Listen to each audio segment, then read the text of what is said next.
రాత్రంతా కూడా యేసుక్రీస్తు ప్రభువును పట్టిన సమయం నుండి కూడా మరి ఆయనను ఆ రాత్రి జాముల యందు ఆయన ఎంతో శ్రమ పెట్టారంట. ఆ యొక్క ఖైదు అంటే ఆ యొక్క కారాగారంలో పెట్టి ఆయనను బంధించి బందికానాలో పెట్టిన తర్వాత ఏం చేశారండి? ఒడ్డిగా కూర్చోబెట్టారా? లేదు కదా. చాలా వెనక నుంచి అంటండి పిడిగుద్దులు గుద్దారంట. నేనెవరో చెప్పు, నువ్వు నిజముగా క్రీస్తు అయితే కనుక ఎవరు గుద్దారో చెప్పు. ఏంటంటే యేసుక్రీస్తు ప్రభుతో వారు ఏం చేస్తున్నారండి? ఆటలాడుతున్నారంట. సృష్టికర్తతో ఏం చేస్తున్నారండి? వాళ్ళు ఆటలాడుకుంటున్నారు. రాత్రి కాల సమయం అంతా కూడా ఎలా మన యేసుక్రీస్తు ప్రభువును ఏం చేస్తున్నారండి? ఆటలాడటమే కాదు, వారు అనేక విధములుగా యేసయ్యను హింసించడం మనం చూస్తూ ఉన్నాం. అనేక విధములతో మరి యేసయ్యను వారు హేళన చేయడం మనం చూస్తాం. అనేకమైన మాటలు మాట్లాడుతూ ఉన్నారు. నువ్వు దేవుని కుమారుడవా? నువ్వు దేవుని కుమారుడవా? నువ్వు యూదులకు రాజువా?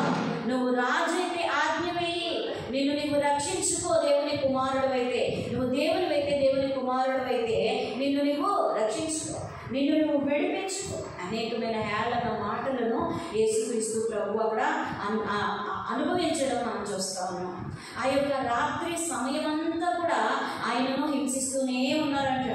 ఎవరు అంటే ఎవరి పాపముల నిమిత్తమై దేవుడు దాన్ని అంగీకరించి ఆ త్యాగం చేయడానికి ఇష్టపడుతున్నాడో మరి అక్కడ ఉన్నటువంటి వారందరి నిమిత్తం కూడా ఆ త్యాగము వారందరి నిమిత్తమే కదండి. హల్లెలూయా.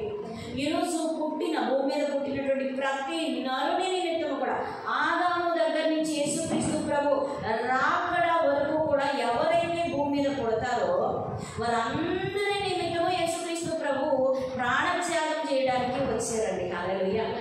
సృష్టికర్త తీసుకున్నటువంటి నిర్ణయము తెలియనటువంటి జ్ఞానము లేని ప్రజలు అక్కడ ఏం చేస్తున్నారంటే సృష్టికర్తనే అనగా రక్షకునినే మరి అవహేళన చేయడం మనం చూస్తూ ఉన్నాం. హల్లెలూయా. హేళన చేయబడుతున్నాడు దేవుడు. ఏం చేయబడుతున్నాడండి? హేళన చేయబడుతున్నాడు. ఈరోజు నేను కూడా హేళన చేయబడ్డానికి అర్హులమేమో కానీ మన జీవితంలో మనం చేసినటువంటి పాపములను బట్టి, మనము తీసుకున్నటువంటి నిర్ణయాలను బట్టి, మనము మాట్లాడినటువంటి మాటలను బట్టి, మనము చేసిన క్రియలను బట్టి ఆ శిక్ష మనకు తగినదేమో కానీ యేసుక్రీస్తు ప్రభు వాటిని అనుభవించడానికి అర్హుడు కాదండి. దేన్ని అనుభవించడానికి? పాపము వలన వచ్చినటువంటి ఏ శిక్ష విధి కూడా ఆయన మీద లేదు. కానీ ఇక్కడ చూడండి అసలైన వాక్యము నిజంగా చాలా ఆశ్చర్యకరంగా ఉంటుంది. ఆయన ప్రేమ ఎంతో అద్భుతంగా అనిపిస్తుంది. ఆయన ప్రేమ చూడండి. ఇక్కడ ఉదయం కాగానే ప్రధాన యాజకులను, పెద్దలను, శాస్త్రులను, మహాసభ వారందరూ కలిసి ఆలోచన చేసి ఆ రాత్రంగా జరిగిన అంతటి దాని తర్వాత కూడా ఆయన అదే మాట మీద నిలబడ్డారండి. ప్రభు అయితే ఎక్కడ నోరు విప్పలేదు. నేను యూదులకు రాజు అని అన్నప్పుడు యూదుల రాజునే అనే చెప్పారు. మరి అనేకమైన నేరములు మీ మీద మోపబడతా ఉన్నాయి. మరి దానికి మీరు ఏమంటారంటే మౌనంగా ఉన్నారండి. హల్లెలూయా. చూడండి ఇక్కడ అదే మాట మరి ఇక్కడ వాక్యం చెప్తా ఉంది. పెద్దలను, శాస్త్రులను, మహాసభ వారందరూ కలిసి ఆలోచన చేసి యేసును బంధించి తీసుకుని పోయి పిలాతులకు అప్పగించిరి. హల్లెలూయా.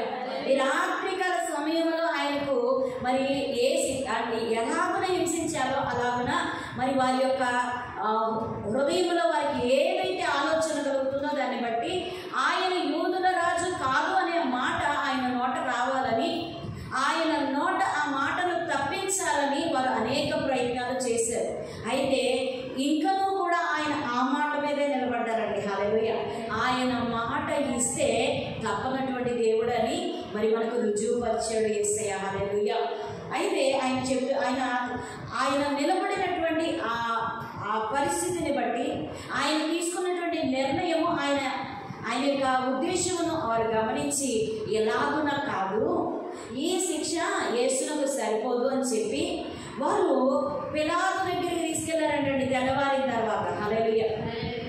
ఉదయం కాగానే ప్రధాన యాజకులు, పెద్దలు, శాస్త్రులు అంటే ఎవరైతే యేసయ్యను అప్పగించారో వారందరూ కూడా ఏం చేశారండి? ఎలాగున కాదు, ఈయనను వంచడం ఎలాగో సరిపోదు, ఎలాగో హింసిస్తే ఆయన వంగడు, మరి ఆయన వెనక్కి వెళ్ళడు, తగ్గడు. కాబట్టి ఏం చేయాలంటే ఈ శిక్ష సరిపోదు. వారు ఆలోచించుకున్నారంట.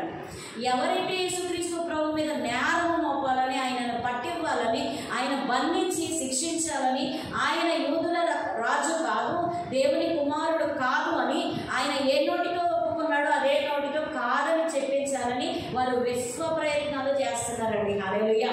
వారి యొక్క ప్రయత్నాలు మనం చూస్తూ ఉన్నాం. మరి ఉదయం అయిన తర్వాత వస్తూ ఉన్నారు కదా. అయితే పిలాతు యూదుల రాజువు నీవేనా? అక్కడికి వెళ్ళి కూడా రాజుతో వాడు ఇచ్చిన కంప్లైంట్ ఏంటండి? యేసుక్రీస్తు ప్రభులో ఏ మచ్చ చూపించలేకపోయారు, ఏ కళంకము చూపించలేకపోయారు, ఏ అబద్ధము చూపించలేకపోయారు, ఏ మోసపు క్రియ ఆయనలో జరిగినట్లుగా, ఆయన చేసినట్లుగా అక్కడ నిరూపించలేకపోయారు. ఎవరు? పట్టించినటువంటి శాస్త్రులు కానీ, పరిసయ్యులు కానీ, మరి ఆ యొక్క సభలో ఉన్నటువంటి పెద్దలు కానీ యేసుక్రీస్తు ప్రభువులో ఎటువంటి మరి అన్యాయము కూడా చూపించలేకపోయారండి. హల్లెలూయా. అయితే పిలాతు యొద్దకు తీసుకుని వెళ్ళి ఏమని నేరము మోపారంట యేసుక్రీస్తు ప్రభు మీద? యూదుల రాజు నీవేనా? పిలాతు దగ్గరికి తీసుకెళ్ళినప్పుడు పిలాతుతో ఈ యొక్క శాస్త్రులు, పరిసయ్యులు, అక్కడ ఉన్నటువంటి సభలో ఉన్నటువంటి పెద్దవారు అందరూ కలిసి కంప్లైంట్ ఏం చేశారంటే పిలాతు దగ్గరికి వెళ్ళి యూదుల రాజు ఇతడేనని మరి ప్రజలందరి ఎదుట చెప్పుకొనుచు తిరుగుతున్నాడు. కంప్లైంట్ ఏంటండి? రాజు కోపం రావాలా వద్దా? మరి రాజు శిక్ష విధించాలి అని అంటే రాజు కోపం తెప్పించాలి. ఇక్కడ ఉన్నటువంటి సందర్భాన్ని వాళ్ళు ఎలా మార్చుతున్నారు అంటే పిలాతు దగ్గరికి పోయి, అంటే పిలాతు కోపం రావాలి. ఇక్కడ ఈ శిక్ష యేసయ్యకు సరిపోవట్లా. యేసయ్య ఏ మాట అయితే తీసుకున్నాడో అదే మాటకు నిలబడి ఏమంటున్నాడు? నేను యూదుల రాజునే. దెబ్బలు పడుతూ ఉంటే, శిక్ష అనుభవిస్తూ కూడా అయ్యో అన్న మాట యేసుక్రీస్తు ప్రభు నోట రాలేదండి. తండ్రి నాకేంటి శిక్ష అనే మాట రాలేదు. అవును నేను యూదులకు రాజునే. హల్లెలూయా. ఆయన మాటనే పట్టుకుంటే, మరి ఆ మాట మీద నిలబడితే వీరందరూ కూడా వెళ్ళి పిలాతు దగ్గరికి వెళ్ళి పిలాతు దగ్గరికి తీసుకెళ్ళి, ఇక్కడ అక్కడ ఎవరున్నారండి? యూదులు ఎక్కువ మంది కదా, అవునా కదా? అక్కడ ఎక్కువ శాతం ఎవరున్నారంటే యూదులే ఉన్నారు. యూదులకు రాజుగా ఉన్నటువంటి పిలాతు దగ్గరికి వెళ్ళి, రోమన్ సామ్రాజ్యంలోకి వెళ్ళి ఏమంటున్నారు? యేసు ఏమని చెప్పుకుంటూ తిరుగుతున్నాడంటే, దేశములన్నీ కూడా తిరిగి, ప్రాంతములన్నీ కూడా తిరిగి నేను యూదులకు రాజునని చెప్పుకుంటున్నాడు. అద్భుతాలు చేస్తున్నాడు, ఆశ్చర్య కార్యాలు చేస్తున్నాడు, కుంటి వారిని నడిపిస్తున్నాడు, గుడ్డి వారికి చూపునిస్తున్నాడు, చెవిటి వారికి వినికిడినిస్తున్నాడు. ఎలాగున ఇతరు ఎలాగుననే తిరిగితే నువ్వు రాజుగా ఉండవు. హల్లెలూయా. అంటే ఎవరికి ఎక్కిస్తున్నారండి వీళ్ళందరూ? ఇక్కడ లోకములో ఉన్నటువంటి రాజుతో వాళ్ళు కంప్లైంట్ ఏం చేశారంటే ఇతడే యూదులకు రాజు అంట, రాజు అంట అని చెప్తే, అప్పుడు పిలాతు యేసయ్యను పిలిచి, పిలాతు యూదుల రాజువు నీవేనా అని ఆయన అడగగా ఆయన నీవన్నట్టే అని అతనితో చెప్పాను. హల్లెలూయా. ఏమన్నారండి? రాజు అడిగిన అదే మాట, అక్కడ బండ్రోతులు అడిగినా అదే మాట, శిక్షించేవారు అడిగినా అదే మాట, అక్కడ శాస్త్రులైనా పరిసయ్యులైనా ఆయన పరిచర్యలు చేసేటప్పుడు, ఆయన దేవుని యొక్క వాక్యమును బోధించినప్పుడు ఆయన ఏదైతే మాట మాట్లాడారో ఆ మాట ఏ ప్రదేశంలోనూ కూడా మారలేదు. ఒక మనిషి దగ్గర ఒకలాగా, ఇంకొక మనిషి దగ్గర ఒకలాగా మాట్లాడలేదు. అయ్యో ఈ లోకపు రాజు దగ్గరికి వెళ్ళాను కదా అని చెప్పి ఆయనకున్న స్వభావాన్ని, ఆయనకున్న మాటను ఆయన మార్చుకోలేదే. పిలాతు అడిగినప్పుడు అవును నీవన్నట్టే. హల్లెలూయా. నువ్వు ఏదైతే మాట పలికావో అది నిజం, నేను అన్నాను ఒప్పుకుంటూ ఉన్నాడు. ఎందుకంటే అది నిజం. హల్లెలూయా. యూదులలో పుట్టినటువంటి ఇలాంటి రక్షకుడు మనకు రాజు అంటారా కాదంటారా?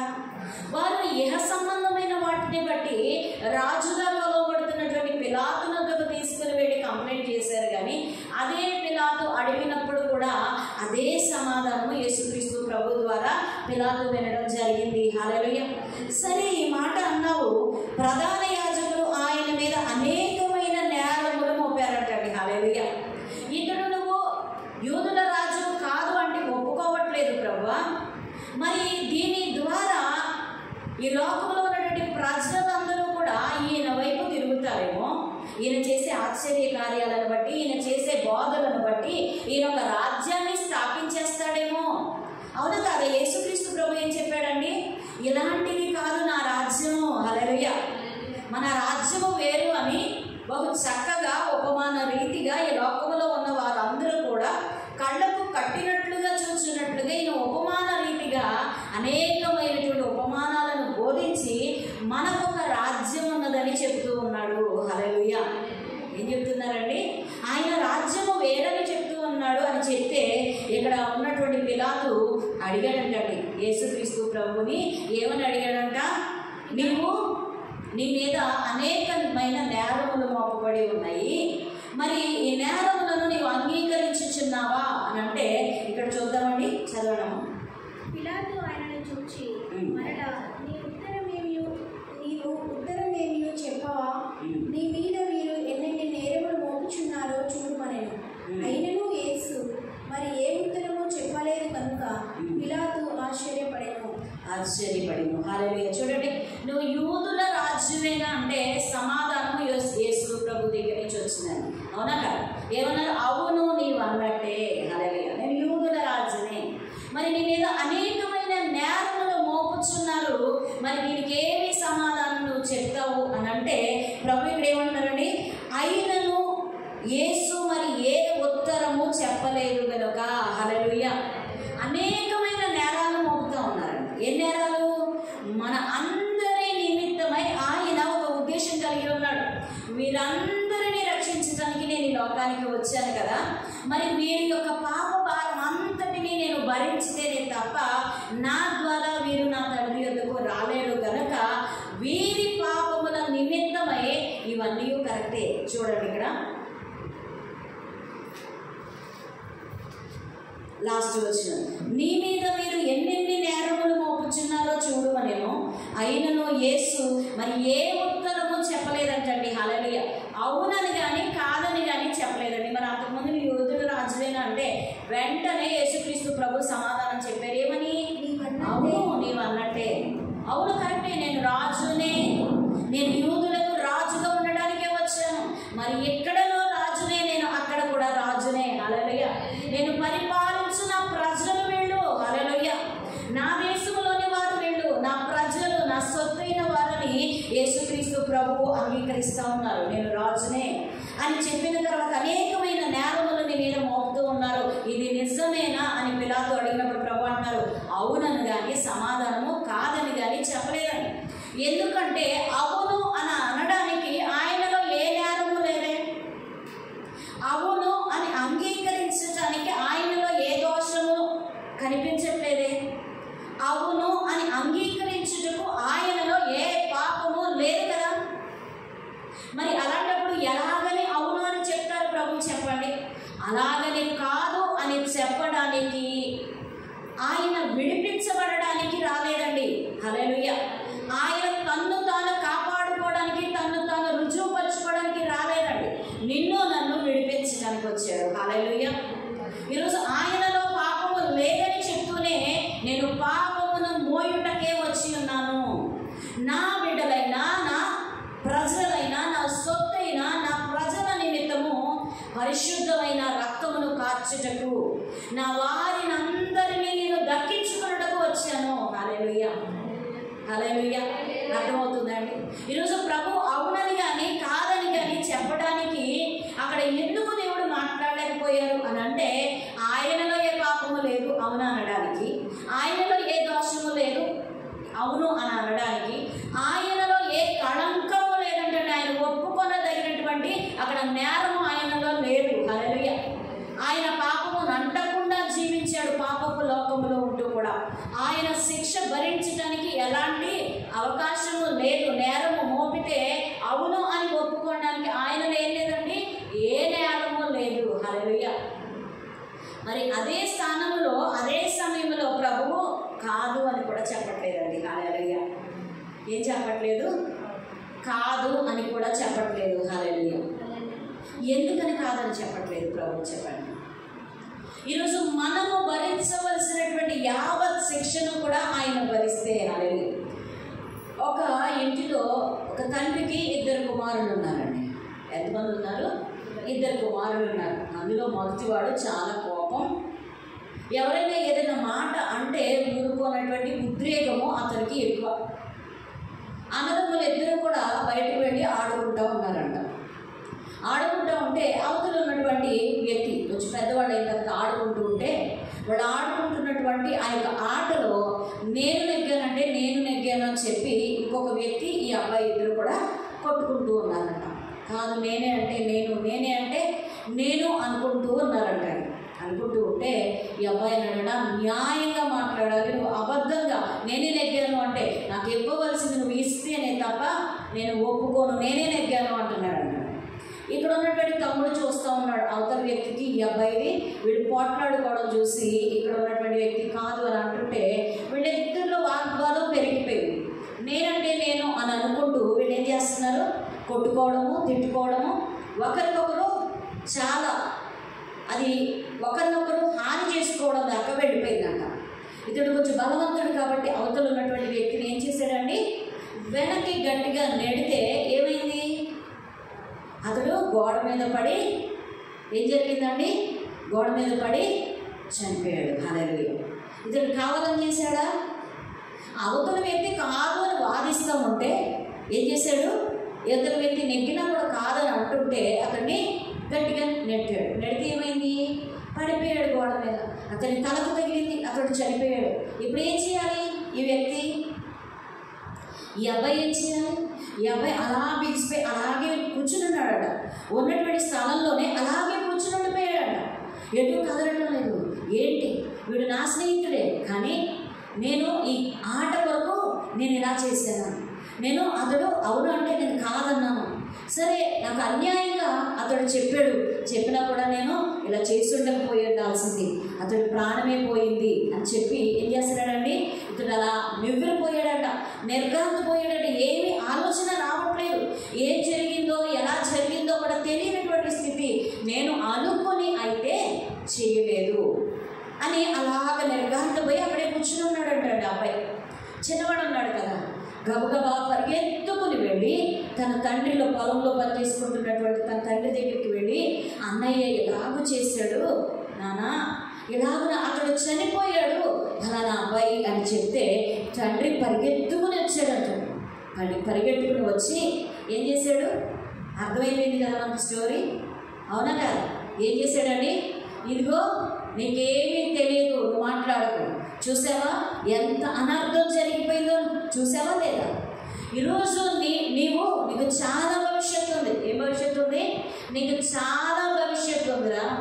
నేనైతే పెద్దవాడిని, నేనైతే నిన్ను కన్నానురా. చూస్తూ నిన్ను పోగొట్టుకోవడం నాకు ఇష్టం లేదు. కాబట్టి నువ్వు వెళ్ళిపో. నువ్వు ఎక్కడికి వెళ్ళాలి? నువ్వు చేసినటువంటి తప్పిదం ఏంటో నువ్వు తెలిస్తే నువ్వు మౌనంగా ఉండు, మాట్లాడు. ఏం చేయాలి? నువ్వు మౌనముగా ఉండు. నీవు చేసినటువంటి అపరాధములకు ఏ శిక్ష వచ్చినా కూడా నేను భరిస్తాను. నిన్ను పోగొట్టుకోవడం నాకు ఇష్టం లేదు. నీ ఉద్రేకాన్ని బట్టి, నీ కోపాన్ని బట్టి ఎంత అనర్థం జరిగిందో చూసావు కదా. ఆ కోపాన్ని నువ్వు అణుచుకుంటే, నేను చెప్పినప్పుడే నువ్వు మాట విని ఉంటే, ఒకవేళ నువ్వు ఓడిపోతే ఏమన్నా అయిపోతుందా? ఎందుకు చేసావు ఇలాగా? నీకు తెలియక చేసావో తెలిసి చేసావో నాకు తెలియదు, కానీ నీ మీదకు శిక్ష వచ్చింది. ఇప్పుడు ఆ తల్లిదండ్రులు ఒప్పుకుంటారా? ఆ తల్లిదండ్రులు ఊరుకుంటారా? నీ బిడ్డ నా బిడ్డను ఇలా చేశాడు అన్నప్పుడు నువ్వు మౌనముండు, నువ్వు మాట్లాడకు. అతడు తప్పు చేసి నిన్ను ఒప్పించాలని చూసినా కూడా నువ్వు ఆ తప్పులకు కోపంతో నువ్వు అన్నా కూడా ఈరోజు శిక్ష ఎవరి మీదకి వచ్చింది? నీ మీదకే కదా, అవునా కాదు? ఈరోజు నీ మీదకే కదా. అతడు చనిపోయి ఉండొచ్చు, కానీ ఆ చావునకు మూలము నువ్వే, కారణము నువ్వే. కాబట్టి నీ మీద శిక్ష ఉందా లేదా? ఈరోజు సాతాను చెప్పినటువంటి ప్రతి పనికి మనం ఒప్పుకొని ఏం చేస్తున్నామండి? మనము శిక్షకు పాత్రలం అవుతున్నాం, అవునా కదా? ఈరోజు ఆ తండ్రి అన్నాడట, ఎవరు వచ్చి మాట్లాడినా, నువ్వు చేసినటువంటి తప్పిదమును బట్టి వాళ్ళు ఎన్ని మాటలు మాట్లాడినా, వాళ్ళు ఏమి చేసినా నువ్వు మాట్లాడద్దు, నువ్వు సైలెంట్గా కూర్చో. నేను ఇప్పుడు చెప్తున్నాను, వారి మాటలకు ఉద్రేకముతో మాట్లాడొద్దు. వారి మాటలకు బదులుగా నువ్వు బదులు చెప్పవద్దు. మేము ఇక్కడ ఏమి మాట్లాడినా దానికి బదులుగా నువ్వు మాట్లాడడానికి వీలు లేదు. హల్లెలూయా అని చెప్పి తండ్రి మరి కబురు పంపించాడు అంటే. హల్లెలూయా. అప్పుడు ఉన్నటువంటి వాళ్ళ దాకా న్యూస్ పెడుతుంది కదా, జరిగిందాన్ని బట్టి ఆగిపోదు కదండి, న్యూస్ పెడుతుంది కదా. వచ్చారంట 10 మంది మనుషులు ఊర గుంపు పడిపోయారంట. అయ్యో వాడు ఇలా చేశాడంట, అయ్యో వీడు ఇలా చేశాడంట అంటే అప్పుడు ఆ తండ్రి అన్నాడంట, తప్పిదము నాది. హల్లెలూయా. ఏమన్నాడండి? తప్పిదము నాది. నా కొడుకుని గనక నేను కంట్రోల్లో పెట్టుకుని ఉంటే, హల్లెలూయా, కంట్రోల్లో పెట్టుకుని ఉంటే, వాడిని గనక ఖచ్చితంగా కట్టడలకు లోబడేవాడిగా చిన్నప్పటి నుంచి కూడా దండించి ఉంటే ఈరోజుకి పాపము జరగకపోయి ఉండేది. హల్లెలూయా. తండ్రి చెప్తున్నాడండి దేని గురించి? ఆ కొడుకుని వదులుకోవడం ఇష్టం లేక ఆ కొడుకుకి మరి వచ్చే శిక్ష కొడుకు భరించకూడదు అన్న ఉద్దేశంతో నెపమంతా మరి కారణమంతా కూడా తండ్రి వేసుకుంటున్నాడండి. అక్కడ చేసింది ఏమన్నా ఉందా? చెప్పకుండా ఉన్నాడు ఆ తండ్రి. ఎప్పుడూ చెప్తూనే ఉన్నాడు, తన ఇంట్లో కూడా చేస్తూనే ఉన్నాడు. ఇలాంటి కోపాన్ని ఉద్రేకాన్ని ఎక్కడ పడితే అక్కడ కనబరుస్తూనే ఉన్నాడు. అవన్నీ చిన్న చిన్న విషయాలు కాబట్టి ఇంతటి దూరం రాలేదు. కానీ ఈరోజు దాటలేని పరిస్థితి, దాటింపబడనటువంటి పరిస్థితి, ఇక శిక్ష నుండి తప్పింపబడనటువంటి పరిస్థితి. హల్లెలూయా. ఈ లోకంలో మనందరం కూడా రండి ఏం చేస్తామంటే, చిన్న అబద్ధమే కదా ఆడేద్దాంలే, దాటేస్తున్నాం కదా, ఈ పరిస్థితిని దాటితే చాలు. చూడండి ఇక్కడ ఈ కుమారుడు ఉద్రేకాన్ని ప్రతి విషయంలో కనబరుస్తూ ఉన్నాడు, కానీ చెప్పిన మాటకు లోబడలేదు. చిన్న చిన్న విషయాల్లో తన కోపము పనిచేసిందని తను అనుకున్నాడు, కానీ అదే చిన్న విషయంలో తన కోపం ఏం చేసిందండి? అవతలి వ్యక్తి ప్రాణము కోల్పోయేలా చేసింది.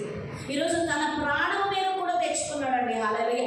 సాతాను ఏదో చెప్పాడు, అబద్ధం ఆడితే నువ్వు తప్పించబడతావంటే అబద్ధం ఆడితే ఈరోజు చిన్నదే, ఈరోజు నీకు కనిపించదు. పాపము ఏం చేయాలి, ఏమవుతుందంటండి? పండుతుందంట. హల్లెలూయా. చిన్న పిండిగా మొదలైనటువంటి మామిడి పిండు అది పెద్దదైతేనే తప్ప, అది ముగ్గితేనే తప్ప, అది పరిపక్వానికి వస్తేనే తప్ప కిందకి రాలదు కదండి. పచ్చిగా ఉన్నప్పుడు రాలిపోతుందా చెప్పండి? పచ్చిగా ఉన్నప్పుడే బరువు ఎక్కువ, అవునా కాదు? పచ్చిగా ఉన్నప్పుడు బరువు ఎక్కువండి. కాయ చూసారా వెయిట్? అది ముగ్గిపోతా వస్తుంది చూడండి. అప్పుడు ఏమవుతుంది? తనలో ఉన్నటువంటి సారాన్ని ఏం చేస్తుందండి? ఆ పట్టును వదిలించుకుని కిందకు పడిపోతుంది. హల్లెలూయా. కానీ ఈరోజు మనం చేస్తున్నటువంటి క్రియల వలన ఇక్కడ యేసుక్రీస్తు ప్రభు ఎందుకు మాట్లాడలేదు చెప్పండి?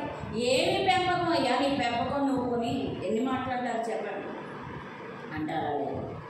తండ్రిని అనేకమైన మాటలు అంటా ఉంటే తండ్రి అన్నాడట, నువ్వు మౌనంగా ఉండు అని చెప్పిన మాట కుమారుడు సైలెంట్గా ఉన్నాడంట. అయితే ఆ తండ్రి అంటున్నాడంట, దీని అంతటికీ కారణము నేనే. అతడు చేశాడండి తప్పు? తండ్రి చేశాడా తప్పు చెప్పండి?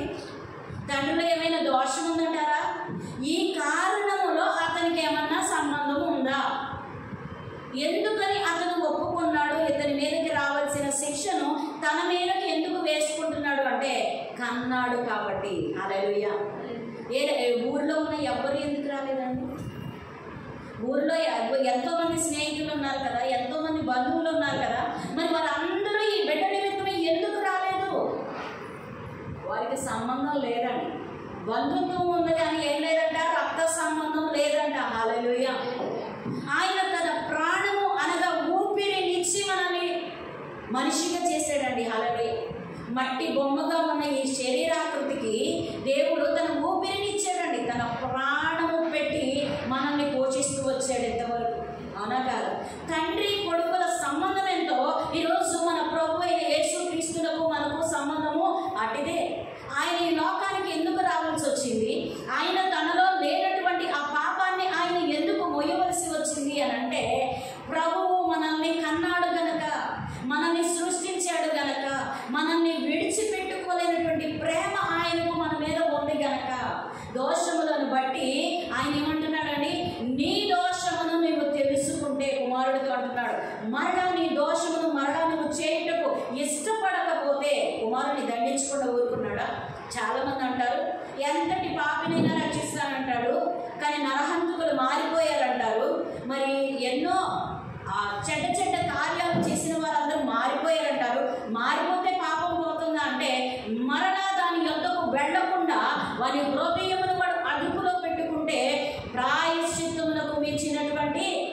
శిక్ష ఏమీ లేదంటండి. అవునా కాదు? లోకంలో కూడా నానుడి ఉందంటారా లేదంటారా? విన్నారా ఎప్పుడన్నా? ఎంతమంది విన్నారు చెప్పండి? వెళ్ళలేదమ్మా? వెళ్ళలేదా ఎవరు? ప్రాయశ్చిత్తమునకు మించిన ఏం కదండి శిక్ష లేదంటండి. కుమ్మిలిపోతారు నిజంగా. ప్రాయశ్చిత్తం కాదు, నిజముగా ప్రాయశ్చిత్తం అంటే పశ్చాత్తాపం. ప్రాయశ్చిత్తం కాదు, పశ్చాత్తాపమునకు మించిన శిక్ష లేదంట, ప్రాయశ్చిత్తం లేదంట. నేను రివర్స్ చెప్పినట్టున్నాను. పశ్చాత్తాపమునకు మించిన ప్రాయశ్చిత్తము లేదంటండి. హల్లెలూయా. అందుకే తండ్రి కుమారుడితో చెప్తున్నాడంట, ఎక్కడైనా ఇలాంటి పనులు మానేరా. నీకు ఎప్పటి నుంచో చెప్తున్నాను, నువ్వు వినట్లేదు. ఈరోజు నా మీదకు తీసుకొచ్చావు. నువ్వు నీ మీద కాదు తీసుకొచ్చుకున్నది, నా మీదకు తెచ్చావురా. నిన్ను పోగొట్టుకోవడం ఎలాగో నాకు ఇష్టం ఉండదు, కాబట్టి నా మీదే వేసుకోవాలి. నువ్వు పోతే నేను బ్రతకలేను. ఎవరు పోతే అండి? కుమారుడు చనిపోతే జీవితకాలం అంతా కుమిలిపోతాడు తండ్రి. కాబట్టి కుమారునికి బదులుగా తండ్రి చనిపోవడానికి, తండ్రి శిక్ష భరించడానికి ఇష్టపడుతున్నాడట. మీరు ఏ శిక్ష వేసినా కూడా నేనే అనుభవిస్తాను, నా కుమారుణ్ణి క్షమించండి అని అంటాడట. హల్లెలూయా, హల్లెలూయా. తండ్రి అయిన దేవుని ఎదుట మనల్ని ఏ శిక్ష లేని వారిగా పరిశుద్ధుడిగా నిలబెట్టుటకు తన్ను తాను అప్పగించుకుని యేసుక్రీస్తు ప్రభువు మరి ఆ రాజు ఎదుట అవును అన్నట్లుగా కూర్చున్నాడండి. హల్లెలూయా, హల్లెలూయా. తండ్రి ఎందుకు నేరము మోపారు అంటే యేసయ్య దగ్గర మనందరం కూడా ఎక్కడి వారమో ఎచ్చటి వారమో తెలుసుకున్నటకు ఆయన మన ఎందుకు వచ్చి ఆయన యొక్క రాజ్యం గురించి చెప్తుంటే లోకం ఏం చేస్తుందండి? ఈ రాజ్యాన్ని దొంగిలించేలా ఉన్నాడు, నీ రాజరికాన్ని దొంగిలించేలా ఉన్నాడు. ఆయన చేసే అద్భుతాలు చూస్తే నీ యొక్క సీటుకి ఎసరు వచ్చేలా ఉన్నాయా అని చెప్తే వాడేమంటున్నాడు, అవునా కాదా చెప్పు అంతే. ప్రభు అంటున్నారు అవునా లేదు కాదా లేదు. అవును అంటే ఆయన కాదు చేసింది. ప్రభువు ఎప్పుడు కూడా న్యాయమునకు విరుద్ధముగా మాట్లాడండి. హల్లెలూయా. ఆయనలో దోషం లేకుండా ఆయన ఎందుకు అవునని అంటారు? అవునా కాదు? మరి ఆయనలో లేదు అనడానికి ఉందా? ఎందుకంటే ఆయన సమస్త నరుల పాపమును మోసుకుని పోవు దేవుని గొర్రె పిల్లగా ఆయన ఈ లోకానికి వచ్చాడు గనక ఈ సమస్త నరులను రక్షించడానికి, తన తండ్రి అయిన దేవుని చిత్తమును నెరవేర్చడానికి ఆయన ఈ లోకములకు వచ్చిన గనక ఆయన ఇచ్చినటువంటి వాగ్దానమును బట్టి ఆయన ఆ యొక్క మాటకు లోబడిపోయాడు. హల్లెలూయా. అవును అనలేదు, కాదు అనలేదు. మౌనము ఏమవుతుందండి? అర్ధ అంగీకారం అంట. అంగీకారం కాదండి. మౌనము ఏ అంగీకారం అంట? అర్ధ అంగీకారం. మనకు తెలుసు కదా. యేసయ్య ఇప్పుడు ఏం చేస్తున్నారు? మౌనంగా ఎందుకున్నారు? మౌనంగా ఎందుకంటే నన్ను బట్టి అయితే నాలో ఏ శిక్ష విధి లేదు, కానీ నా బిడ్డను బట్టి, నా బిడ్డను చేసినటువంటి ప్రతి తప్పిదమును బట్టి నేను భరిస్తాను. అవును, ఓకే. హల్లెలూయా. చూడండి, తండ్రి తన బిడ్డను కాపాడినట్లుగా, తండ్రి తన రెక్కల చాటున బిడ్డలను కాపాడినట్లుగా సిలువలో తన రెక్కల చాటున మన ప్రాణమును కాపాడిన వాడండి దేవుడు. హల్లెలూయా. ఆయన చెప్తూ ఉన్నాడు, ఈరోజు నీ కొరకై నేను ఈ లోకానికి వచ్చాను, నీ నిమిత్తమై పాపమును నా మీద వేస్తున్నాను. నీ నిమిత్తమై అంటే నీ అంటే ఎవరండి? మన అందరం. నీ అంటే ప్రతి పాపితోనూ దేవుడు మాట్లాడుతూ ఉన్నాడు. ఆయన అంటున్నాడు, నీ నిమిత్తమే నేను పాపమును మోసుకొని పోవడానికి నేను ఇష్టపడ్డాను. నాలో అయితే ఏ నేరము లేదు, నాలో అయితే ఏ పాపము లేదు. పాపము లోకంలో ఉన్నా కూడా పరిశుద్ధతను కాపాడుకుంటూ వచ్చాను. నరునిగా పుట్టాను కానీ నరునిగా ఏ రోజు నేను జీవించలేదు. హల్లెలూయా. నరుని యొక్క ఆలోచనలు స్థిరము కానివ్వండి, ఎందుకంటే యేసుక్రీస్తు ప్రభువులో స్థిరమైన నిర్ణయం ఉంది. చూసారా, ఇందాక చెప్పుకున్నాం కదా, నువ్వు యూదుల రాజు అంటే ప్రదేశాన్ని బట్టో, ప్రభుత్వాన్ని బట్టో, మనుషులను బట్టో మాట మార్చేది కూడా కాదు. నేను మాట తప్పుటకు నరులను కాను అన్నాడు. ఆయన మాట తప్పలేదు అంటే అక్కడ నరునిగా ప్రవర్తించలేదండి. యూదులకు రాజుగాను, దేవాది దేవుని కుమారుడుగాను ఆయన అక్కడ అంగీకారమైనటువంటి యుక్తమైన మాటలను ఆయన అక్కడ చెప్పడం జరిగింది. హల్లెలూయా. ఈరోజు ఆయనలో ఏది లేదో దాన్ని ఆయన భరించవలసి వచ్చింది. ఎందుకంటే నా పాపముల నిమిత్తమై. హల్లెలూయా. నా పాపముల నిమిత్తమై ఆయన భరించవలసినటువంటి భారం ఏంటి అని అంటే మనము చేసిన మన యొక్క చేతుల పాపములను బట్టి. హల్లెలూయా. మన మోసపు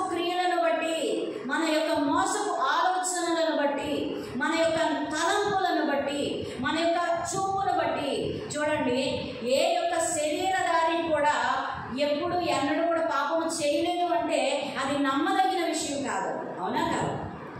ఏదో ఒక సందర్భంలో ఖచ్చితంగా పాపం చేస్తారు. రోజులో మన ద్వారా అనేకమైన జరుగుతూ ఉంటాయి. అవునా కాదు? మనలో పాపము లేదు అని అంటే దేవుణ్ణి అబద్ధీకునిగా చేసిన వారు అవుతారు.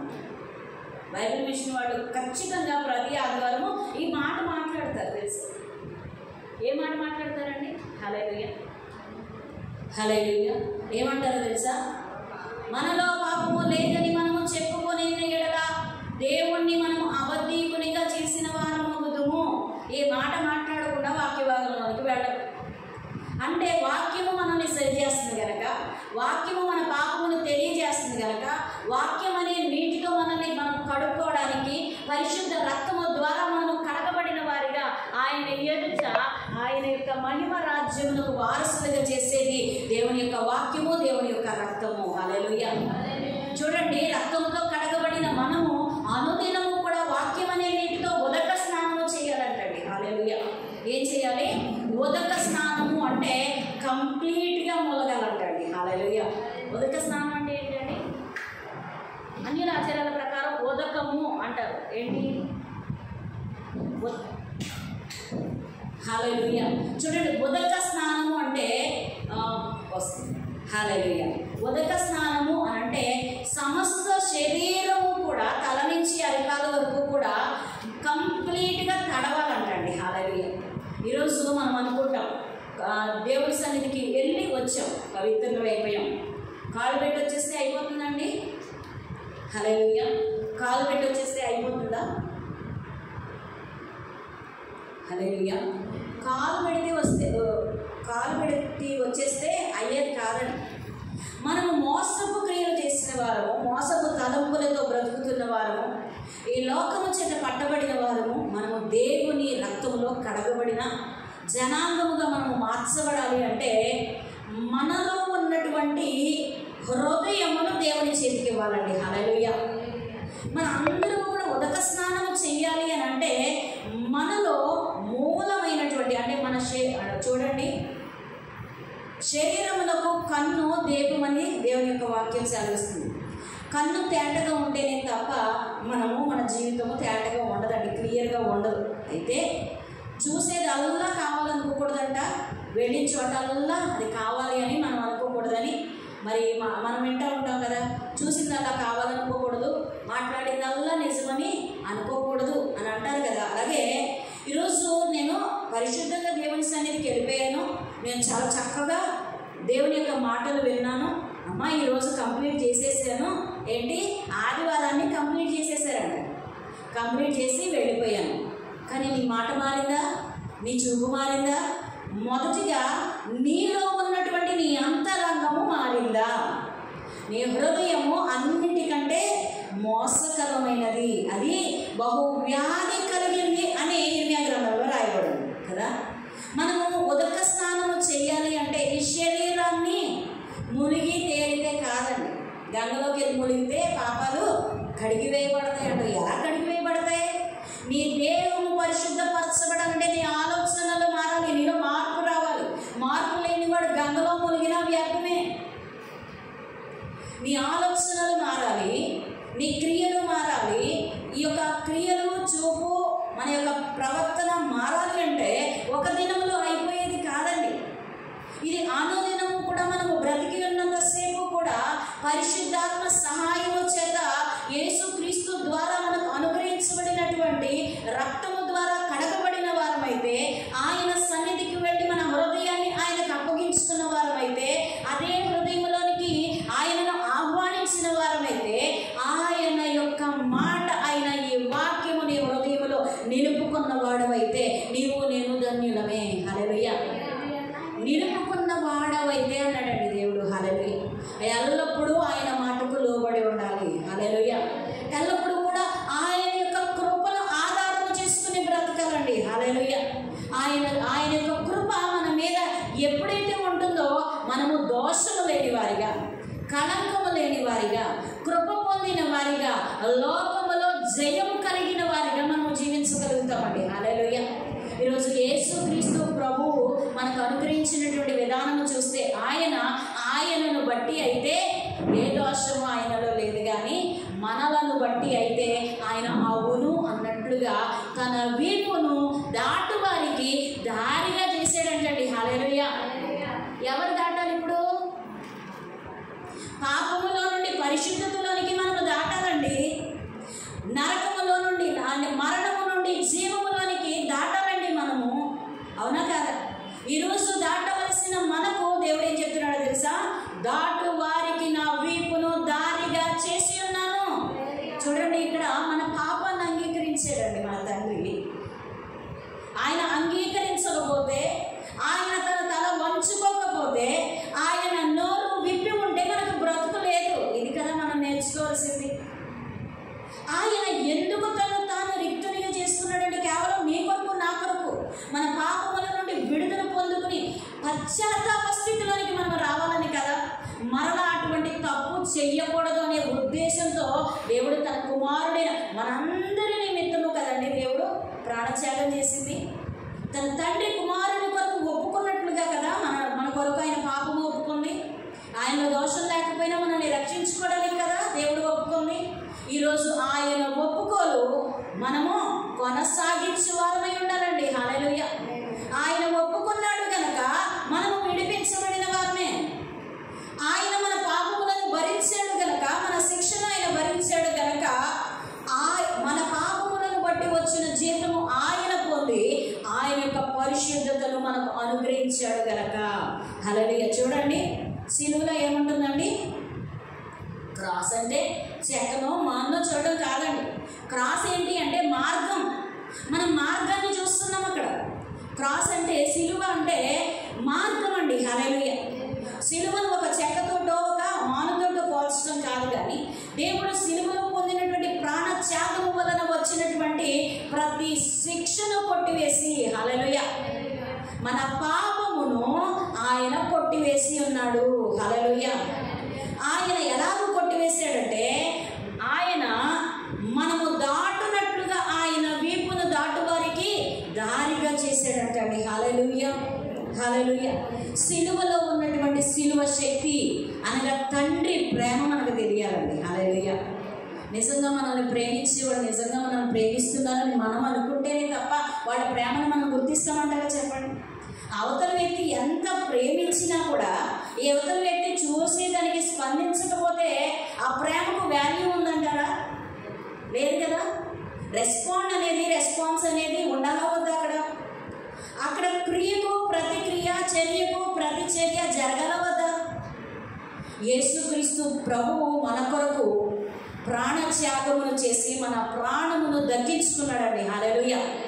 ఆ మాటను నువ్వు ఏకీభవిస్తే, ఆయన యొక్క ప్రాణత్యాగమున విలువను నువ్వు తెలుసుకుని ఆయనను నువ్వు ప్రేమిస్తే, హల్లెలూయా, ప్రేమిస్తే తప్పిపోవండి.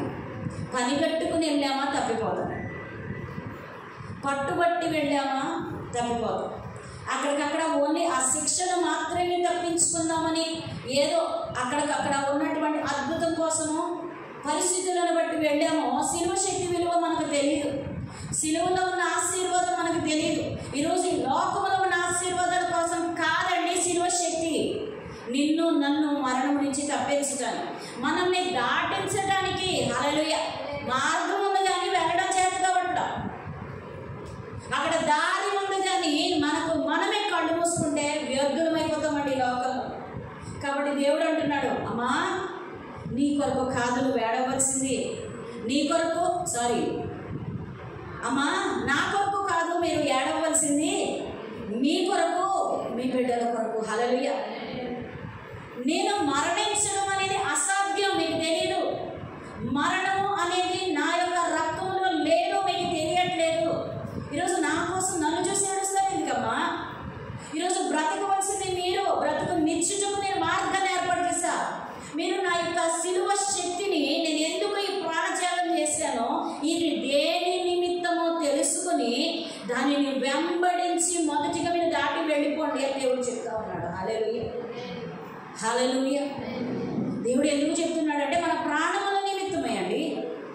ఈరోజు రక్షించబడిన మనము మరలా ఆ కుమారుడు నా తండ్రి మరలా వస్తాడు. మరలా శిక్ష భరిస్తాడు అనుకుంటే, మూర్ఖుడుగా ఉంటే మరలా చేస్తాడా లేదా?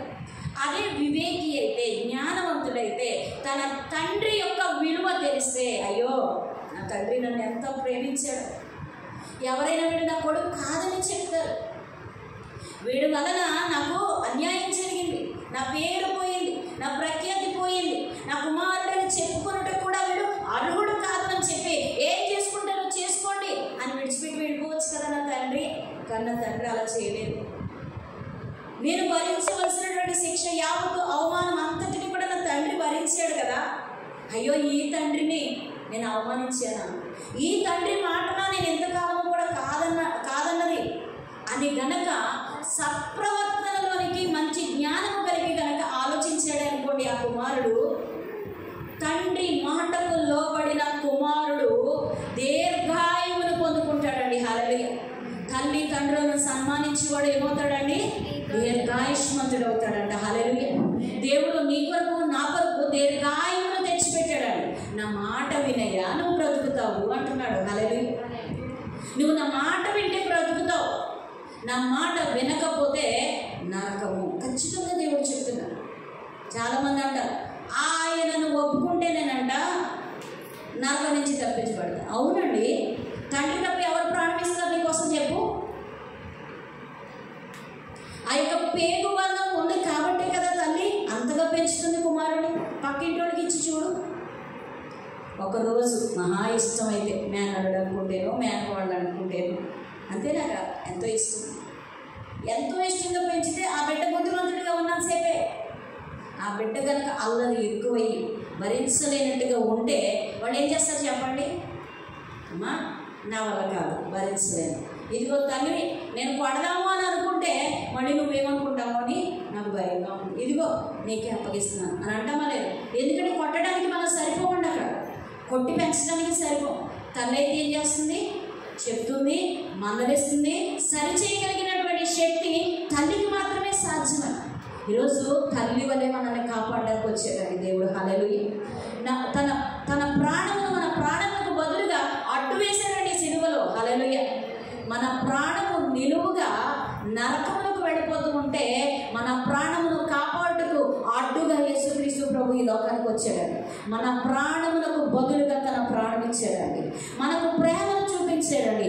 ఆ ప్రేమలో ఉన్న విలువను, ఆ తండ్రి కృపలో ఉన్నటువంటి శక్తిని నీవు నేను తెలుసుకుంటే ఈరోజు ఈ లోకములకు దాసులుగా మనం బ్రతకడం అవసరం. హల్లెలూయా. ఏ శిక్ష విధియో మన మీద లేదు అని నువ్వు గమనించుకుంటే తండ్రిని మనము వెంబడించగలుగుతాం. హల్లెలూయా. ఈరోజు ఈ లెంట్ డేస్లో చెప్పినటువంటి మాటలు మనం ప్రతిదినము కూడా దేవుని యొక్క మాటలో ఉన్న మాధుర్యాన్ని మనం తెలుసుకుంటే, ఆ తండ్రి యొక్క ప్రేమను మనము గమనించగలిగితే ఏ చిన్న తప్పు కూడా చేయడానికి మనం ఇష్టపడతాం. తండ్రి యొక్క భయభక్తులు కలిగి ఆయన ఏం చెప్తాడా చేద్దామా, ఆయన ఏం వద్దంటాడా ఆపేద్దామా, ఇదే నిర్ణయం తప్ప తనకంటూ తన స్వంత అభిప్రాయం ఉండదండి. అవునా కాదు? ఈరోజు నీ స్వంత బుద్ధిని పక్కన పెట్టి దేవుడు ఏమంటున్నాడు? నీ స్వబుద్ధిని ఆధారం చేసుకొనక ఏమంటున్నాడండి దేవుడు? నీ ప్రవర్తన అంతటిని దేవుని యందు భయభక్తులు కలిగి ఉండమంటున్నాడు. అంతేనా కాదు? స్వబుద్ధిని విడిచిపెట్టమంటున్నాడు అండి దేవుడు. ఎందుకంటే మన బుద్ధి, మన వివేచన కొత్త మట్టికే కానీ నేను చెప్పుకున్నాను కదా, మన ప్రవర్తన, మన బుద్ధి ఎంత మట్టుకండి? లోకము జ్ఞానము దేవుని వెర్రితనము కంటే చిన్నదంటండి. హల్లెలూయా. దేవుడు అనాలోచితంగా తీసుకునే నిర్ణయం కూడా మనకంటే ఎలా ఉంటుందండి? మన యొక్క నిర్ణయము అనాలోచితము అనే మాట దేవుడిలో లేదు. అనుకోకుండా అనేసాను అనే మాట లేదు. ఆయన అంత జ్ఞానవంతుడైతే ఏ జ్ఞానము లేదు. పరిస్థితులను బట్టి మాట మార్చేస్తే మనం ఎంతటి వాళ్ళని చెప్పండి, ఆలోచించండి. మరి మన అందరము కూడా యేసు వలె మార్పు లేని జీవితం జీవించాలండి. ఏ మార్పు? ఒకసారి మార్పులోనికి వచ్చిన తర్వాత మనం ఏం చేయాలి? ఆ మాటకు కట్టుబడి ఉండాలనేది. మార్పు లేకపోవడం అంటే మొదటి మార్పు కాదండి. మొదటి మరణము నుండి తప్పించబడిన మనము రెండవ మరణములోనికి వెళ్లకుండా మనల్ని మనం కాపాడుకోవాలంటే ఆయనను వెంబడించాలి. హల్లెలూయా. మొదటి మరణము నుండి మనం ఏం చేయబడమండి? చూడండి, శరీరానికి చావు ఖచ్చితంగా ఉంది, అవునా? ఈ మొదటి మరణము ఖచ్చితంగా వస్తుంది. కానీ ఈ మొదటి మరణము లోపే మనం ఏం చేయబడ్డామండి? మరణములో నుండి తప్పించబడం. ఏంట మరణం? రెండవ మరణం. హల్లెలూయా. ఈ శరీరానికి చావు ఉందేమో కానీ ఆత్మకు చావు లేదు. కాబట్టి ఈ శరీరము ద్వారా నువ్వు ఎన్ని మునుగులు మునిగినా, ఎన్నిసార్లు తేలినా వ్యర్థమే, నీ పాపములు పోవు. ఏదైతే అంతరంగికమైనటువంటి స్వభావం ఉందో దాన్ని మార్చుకున్నప్పుడు, నువ్వు పరిపక్వతలోనికి వచ్చినప్పుడు, దేవుని మాటకు లోబడినప్పుడు నీ యొక్క జీవితము ఆ యొక్క ఆత్మ సంబంధమైన మరణములో నుండి, నరకములో నుండి తప్పించబడుతుంది. హల్లెలూయా, హల్లెలూయా. కాబట్టి మన హృదయాన్ని మనము కాపాడుకోవాలండి. హృదయమే అన్నిటికంటే మోసకరమైందండి. ఈ హృదయాన్ని గనక దేవుని మాటకు లోబడి మనము జీవిస్తే, దేవుని యొక్క మాటకు మనం అంగీకారము తెలియజేస్తే, ఈ శరీరం అంతా కూడా ఏం చేస్తుందండి? మాటకు కట్టుబడి ప్రవర్తిస్తుందంట. హల్లెలూయా. ఈ కన్ను చూసిందల్లా వెళ్ళకూడదని కదా, ఈ యొక్క శరీరానికి కన్ను దీపం అంటాడు. కన్ను దీపం అంటే దేన్ని చూసాడు? చూడండి, దీపం అని చెప్పాడు కదా, కన్ను చూసిందల్లా మనం చేయొచ్చు. కానీ మంచిదో చెడేదో తెలుసుకోవలసినటువంటి జ్ఞానము, పరిపక్వత హృదయంలో పుట్టాలండి కదా. కాబట్టి దేవుడు అంటున్నాడు, శరీర సంబంధమైన వాటి యందు మీరు మనస్సు ఉంచక ఆత్మ సంబంధమైన వాటి యందు మనస్సు ఉంచమంటున్నాడు దేవుడు, అంగీకరించమంటున్నాడు దేవుడు. హల్లెలూయా. ఆత్మలో నీవు పరిపక్వతలోనికి, పశ్చాత్తాపంలోనికి, నీ యొక్క హృదయంలో పశ్చాత్తాపం కలగకపోతే శరీరపరముగా నువ్వు ఎంత లోబడినా వ్యర్థమే. హృదయంలో మార్పు రాకపోతే, హృదయంలో పశ్చాత్తాపము పుట్టకపోతే, నువ్వు శారీరకంగా ఎవరి దగ్గరికి వెళ్ళి లోబడినా, దేవుని యొద్దకు వెళ్ళి లోబడినా, శారీరక క్రియల వలన మన యొక్క మరణము తప్పించబడదు. హల్లెలూయా, హల్లెలూయా. కాబట్టి ఇప్పుడైనా కూడా మరి మనందరికీ దేవుడు తెలియపరుస్తూ ఉన్నాడు, మనల్ని పరిపక్వతలోనికి నడిపించాలని దేవుని యొక్క ఉద్దేశం. కాబట్టి ఆయన యొక్క ఉద్దేశానికి మనందరము కూడా లోబడినట్లయితే ఖచ్చితంగా మనము జయము పొందిన వారిగా, ఈ లోకాన్ని జయించేవారిగా, పాపమును అంటకుండా జీవించేవారిగా, పాపముతో సంబంధము లేని వారిగా, దేవునితో సంబంధము కలిగిన వారిగా, దేవుని యొక్క స్వరూపాలుగా ఈ లోకములో మనం ఒక వెలుగు సంబంధులుగా, అనేకులకు వెలుగు ఇచ్చేవారిగా, అనేకులను దేవుని యొద్దకు నడిపించేవారిగా మనల్ని దేవుడు అంగీకరించి మనల్ని అందరినీ కూడా దేవుడు దీవించి వాక్యము ద్వారా పరిపక్వతలోనికి నడిపించునుగాక. ఆమేన్, ఆమేన్, ఆమేన్. హల్లెలూయా, హల్లెలూయా, హల్లెలూయా. దేవునికి మహిమ కలుగునుగాక.